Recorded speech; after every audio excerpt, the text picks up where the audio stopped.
हरे कृष्णा। श्रील प्रभुपाद की जय। श्रीमद् भगवद गीता अध्याय 3 श्लोक संख्या 10। सह यज्ञा प्रजा सृष्ट्वा पुरोवाच प्रजापतिः अनेन प्रसविष्यध्वम् एष वोस्तिष्ठ कामधुक्। सृष्टि के प्रारंभ में समस्त प्राणियों के स्वामी प्रजापति ने विष्णु के लिए यज्ञ सहित मनुष्य तथा देवताओं की संततियों को रचा और उनसे कहा, तुम इस यज्ञ से सुखी रहो, क्योंकि इसके करने से तुम्हें सुखपूर्वक रहने तथा मुक्ति प्राप्त करने के लिए समस्त वांछित वस्तुएं प्राप्त हो सकेगी। तो भगवान इस श्लोक में बताया भगवान ने कि यज्ञ के अतिरिक्त अगर कोई भी कर्तव्य कर्म करता है तो वो बंधन कारक होता है। इस बंधन से मुक्त करने के लिए भगवान ने बताया कि यज्ञार्थ कर्म करो।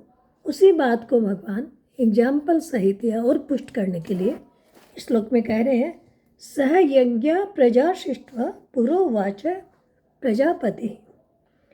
तो ब्रह्मा जी प्रजा की सृष्टि के जो रचयिता है और प्रजा के स्वामी हैं, अतः अपने कर्तव्य पालन करने के साथ वे प्रजा की रक्षा तथा उनका कल्याण का विचार करते रहते हैं।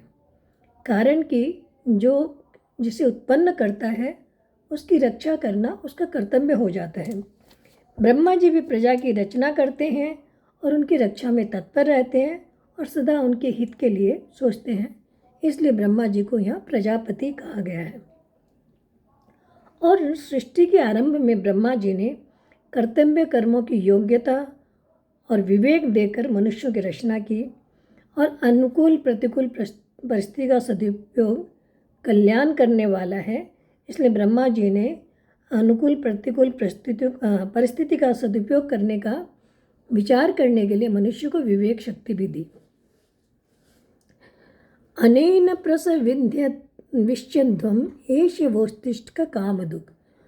अतः ब्रह्मा जी ने जब सृष्टि की रचना की, मनुष्यों को प्रजातियों को रचा, तो आगे ब्रह्मा जी ने मनुष्यों से कहा कि तुम लोग अपने अपने कर्तव्य पालन के द्वारा सबकी वृद्धि करो, उन्नति करो। ऐसा करने से तुम लोगों को कर्तव्य कर्म करने में उपयोगी सामग्री भी प्राप्त होती रहेगी और उसकी कभी कमी भी नहीं रहेगी।